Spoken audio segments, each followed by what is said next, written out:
তোমাদের একটা ভীষণ হেলদি টেস্টি স্ন্যাক্সের রেসিপি দিচ্ছি।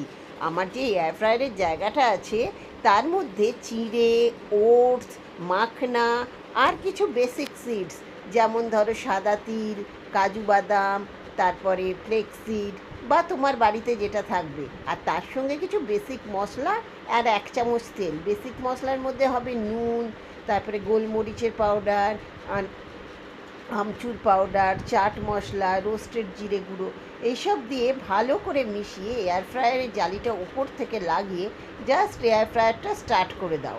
এয়ার ফ্রায়ারের টেম্পারেচার থাকবে 185 ডিগ্রিতে, আর এটা টাইম থাকবে 12 মিনিট। যাদের কাছে এয়ার ফ্রায়ার নেই তারা কড়াইতেও করতে পারো, নিভু আছে, বারবার করে নেড়ে নেড়ে করতে হবে।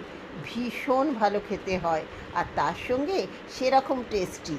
এই যে আমরা রোজ অফিস থেকে ফিরি বা সন্ধেবেলা টুকটাক খিদের জন্য হাতের কাছে কিছু করা থাকে না, কিন্তু এই জিনিসটা করলে তোমার হেলথও বজায় থাকবে আর করতে কোনো সেরকম ঝামেলাও নেই, ফটাফট সব হয়ে যায়। এটা তো আমার ভীষণ ভালো লেগেছে, আর বাড়ির সবারও ভালো লেগেছে। এই দেখো আমি হাতে করে মাখনাগুলোকে ভেঙে দেখাচ্ছি কতটা মুচমুচে আর কতটা সুন্দর হয়েছে, আর তার সঙ্গে টেস্টটা তো বলাই বাহুল্য। লাস্টে একটু কিশমিশ দিয়েছিলাম।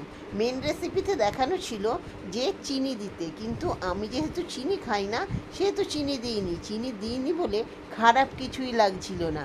আর তার সাথে তোমরা চাইলে কারি পাতাও দিতে পারো। আমার বাড়িতে কারি পাতা ছিল না বলে আমার আর কারি পাতাটা দেয়া হয়নি।